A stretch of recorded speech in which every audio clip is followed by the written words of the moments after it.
views expressed on this program are not necessarily those of WTJX, its board, staff, or underwriters. Good day and welcome to Ability Radio. My name is Kishma B. Francis. I am one of your hosts. Ability Radio is brought to you by the Disability Rights Center of the Virgin Islands.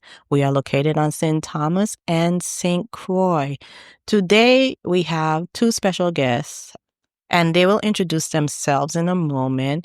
But today we will be talking about grief.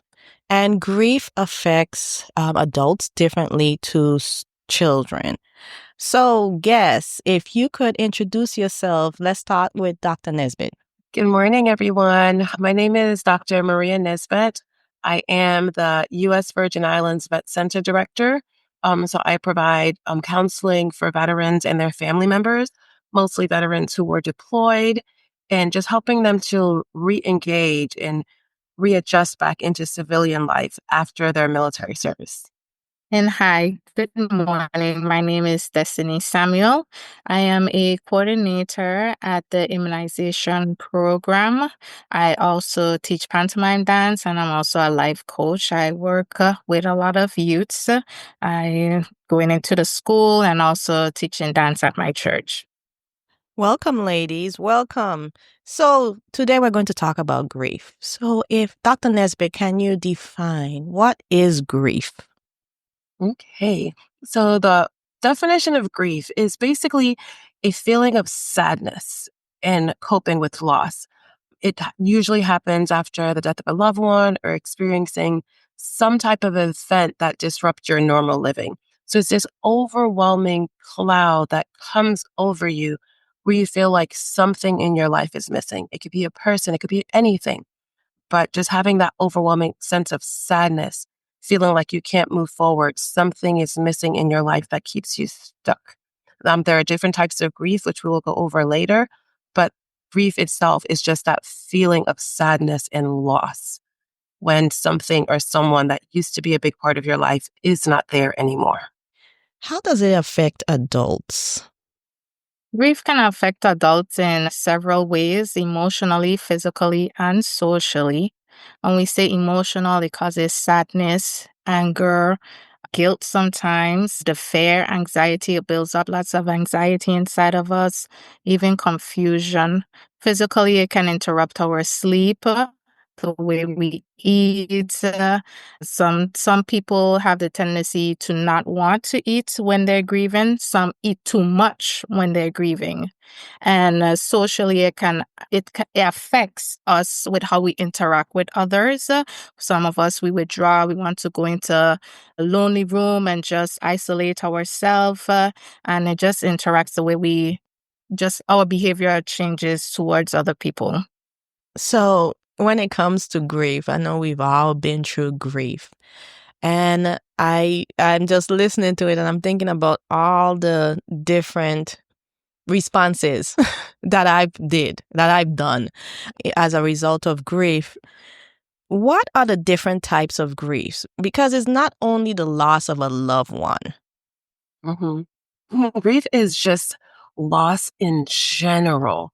So if you lose a loved one, of course, you feel that because you know the person is not coming back. So there's always going to be like this hole that's in your life, this hole that nobody else can fill except that person. Some people experience grief when they lose a career. Like right now, there's a lot happening in the world on the political front. So some people's jobs are not as secure as they used to be. There's going to be grief in that because you're losing this thing that you maybe spent your life cultivating, your job, your sense of who you are, and being told that tomorrow you might lose that. That same feeling comes over you, that feeling of grief. Sometimes it's a loss of a limb, loss of your health. Somebody can get diagnosed with cancer and it's just a loss of that whole health that they had.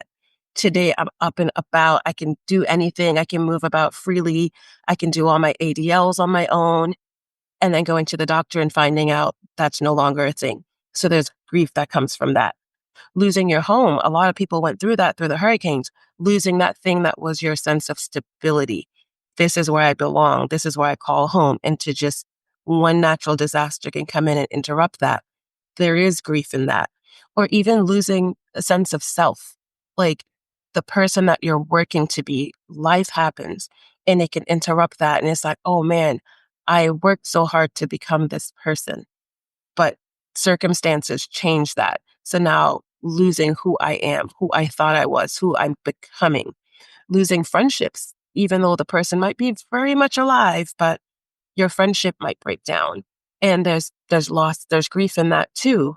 Financially, losing money, there's grief in that. Just any type of loss. It's not always the loss of somebody going on to the other life, but it could be the loss of anything. And sometimes grieving other things can sometimes be harder. So imagine grieving a marriage, but you see the person around so that grief can restart and restart because it's like, I lost that person, but I can still see them. They're still around, they're still living. That loss can be a lot different. Losing your career, losing the person that you are becoming, losing your children as they move on. Sometimes the parenting relationship is not always strong. So a child might stop talking to their parent, or a parent might stop talking to a child, but they're still alive. So there's also so much grief in that as well. Grief comes in so many different forms. And a lot of times we don't think of those things as loss. We don't think of those things as, I'm grieving the loss of this person that's still alive. I'm grieving the loss of this job that I used to have. I'm grieving the loss of this limb that I used to have. I'm grieving the health that I used to have. Sometimes we don't conceptualize it as grief. So the way that we respond to it is not always appropriate. That's interesting because, when you think about grief and the way how you explained it, it sounds like change.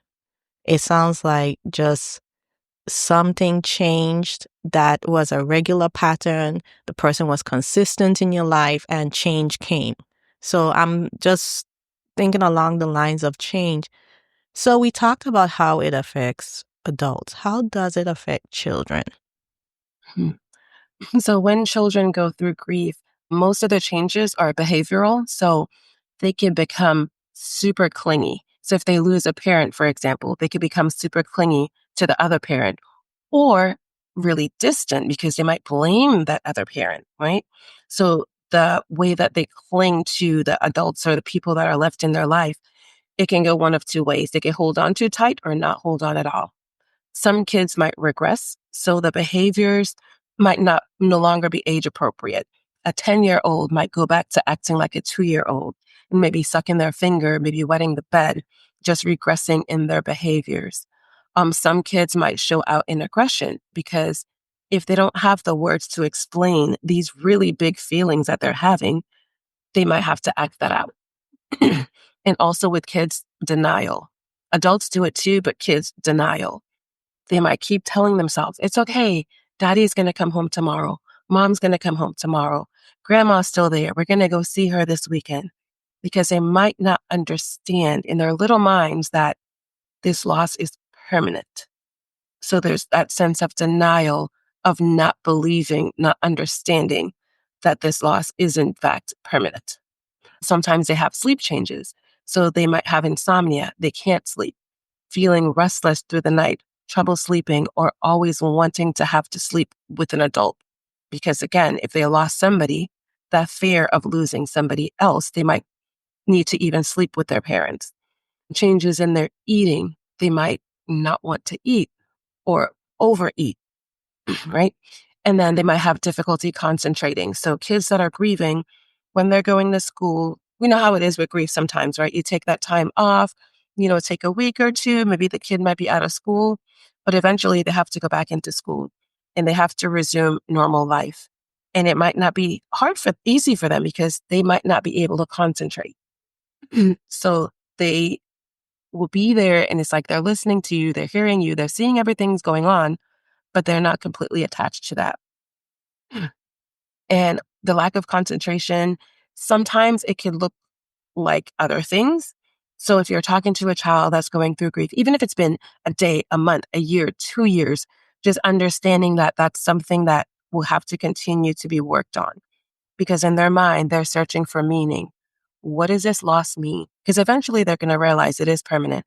So they're looking for an answer. What does this mean? What does this mean? How do I now continue life with this person or this thing, whatever it is, not being there. So they can't concentrate on the things that are happening now. They're looking for answers for the thing that used to be. Yes, definitely, especially when it comes to the loss of a loved one. But what about grief in children when it's something other than a loved one? Like, are there other examples? Yes, losing a home. Mm. Because if they're living in a home for many years and it's like, we don't live there anymore, we have to go to this new home, those are really big transitions. And sometimes as adults, we make those decisions, right? We're the ones that have to be in charge of saying, okay, we can no longer live here. Let's go live here instead. And sometimes we neglect to prepare children for those transitions, for those big changes that are coming, because it's like they're a kid, they're going to come where I tell them to go. But a child that doesn't know how to articulate their feelings, or maybe not feeling safe to articulate the feelings, or not even having the words, those big transitions, sometimes they will resort to blaming themselves. If I only did this, if this were different, and because they don't know how to process it. So they might blame the parents. Oftentimes they blame themselves. And again, they'll start acting out behaviorally, especially if they were in the home for a long time. That's all they know. That stability that was just disrupted. So now it's like, okay, should I get comfortable in this new home? Because I was comfortable over there. We're not there anymore. So I might not want to get too comfortable over here because what if we're not here anymore? Right? Because it's a really big transition and it plays on their mental health. What is safety? What is stability? Where is home? But they might not know how to say those things. So they just keep those feelings internally and they come out in different types of behaviors. Sometimes anxiety, sometimes depression, sometimes fighting in school, talking back to teachers, just displaying behaviors that are not really typical for that child. Yes, and Destiny, I know you work with a lot of youth. How do you see grief manifest in the youth? I want to give an example. It's uh, it's actually a loss of a game. Dealing with the kids, they have a lot of game system. They create, like my daughter, she's 11 years old. She has this one game and she builds a kingdom. And last week Sunday, she accidentally deleted her kingdom, and she texts me. She's like, "Mom," with a sad face. So then when I went in the room, she's like, "Mama, I deleted my kingdom. I worked so hard on it." And she literally was really sad. And and I was like, "Are you okay?" She's like, "No, I'm not okay." So I was like, "Do you need a hug? Do you want to cry?" Sometimes we just have to give them that space for them to just let it out. It may seem simple to us, but to them is something that they created. This was like a home to her, and you just have to give them that space for them to know that it's safe for you to cry. It's safe for you to want a hug and break down. And even when I left the room, she had made this little noise out loud. And I was like, "Did you okay?" She was like, "No, I'm mourning." And it's like, you just have to me, it was like so minor, but to her it's so big. So like dealing with the kids, we just have to let them know that it's okay. Even though it may seem like it's nothing to us, it's something to them, and just let them have that moment. Yes, yes, definitely. So I like that example, Destiny, because, it's something that she worked so hard on. And then there was a change where it was Mm. deleted and she emotionally grieved. The grief was shown emotionally. So Mhm. let's talk about some tips on how to address grief. But first of all, we want to encourage, just let them have that space. We want to create a safe space for them. They can, some of us, we may journal. Some of us, we may do a voice note. Some of us, we create a ritual. Like my best friend's mom, she passed away several years ago. And every year on her birthday, they either blow up a balloon with however age she would make the year, and they release it. That's a ritual that we can do when a loved one passed away. We can also build a support system, have a trusted family or friend that we can vent to. But we have to be careful as well with who we vent to. Like there's a saying when someone passed away, and I hate to hear people say, "Oh, that's life." Yes, it's life, but that doesn't mean it's something that you want to go through right now. So you have to know who you're talking to, who you're grieving to, because certain things that are said will actually put you even more in a slump. So we have to create a good support system, seek professional help. I know there's a thing with a lot of us, we don't believe in counseling, we don't believe in therapy, but therapy helps. The right therapy helps. So we have to seek professional help. And healthy activities, healing activities, going to the beach. We are surrounded by a beautiful nature, beautiful waters. Can go to the go to the beach and just grab a chair, listen to some soothing music, and just let our mind drift. Think about the good times that we had with whomever we lost, even if it's a job. Just think about the good times we have, and just engage in that. Just let it go, let it flow. A lot of us, we tend to boil everything up and keep it inside. It's okay to let it out. It's okay to cry. It's okay to find a room and just scream and let it out. When my daughter's father had passed away, it took me a while to grieve, but eventually it builds up. You know, you're trying to be this strong person, but eventually it builds up, and it just, an outburst has come. And you have to know that that's okay, because all of that heavy load that's on top of you, it just is a heavy load. But once you release it, it really does help. Yes, and not all change is bad. I remember I grieved when I left a job that I worked at for years, like over a decade. And I remember when I was leaving, I was crying. I'm like, oh my gosh, I'm crying. And it felt like I was losing a lot because my identity was attached to that job. And then when I look back at it 7, 8, 9, 10 years later, I'm like, I don't think my identity was attached to that job, but I did grieve it and the change. And afterwards, now it's like I'm seeing what I'm doing with my community. It's like if I stayed in that position, I would not have been able to even do the work that I do. But so there's a silver lining after the dark cloud. Let me just say it like that. That is true. I want to go to something Destiny said earlier about being careful to who you grieve to. And as a community, we need to realize if a person is coming to you in a moment of grief, they're not looking for answers. You don't have to answer. Sometimes it's okay to just hold space. And sometimes we tend to not be okay with silence and feel like we have to fill the silence or say something to make it better. They don't want you to make it better because you can't. Sometimes just letting them vent and just letting it be that, nothing else, because there's no answer that you can give. And sometimes in being helpful or trying to be helpful, we end up being more hurtful by telling people how to grieve. And it disrupts their grief cycle, because grief can last anywhere from 1 to 7 years. And it's not a straight pattern. You might be 4 years in and think you're okay, and you might hear a song that throws you all the way back to the beginning. So if a person is coming to you after 4 years, it's like, you still on that? You should have been over that. But don't tell people how to grieve. You don't always have to answer. There's nothing you can say to change the situation. Sometimes they just want a safe place to say what they're feeling. Because you saying, it's going to be okay, you can't guarantee that. You'll be okay in a few years. You can't guarantee that either. So you don't always have to answer. Being helpful could just be being there and being silent. Yeah. And like Kishma, what you just said with the job being your identity, I look at things and life as a stepping stool.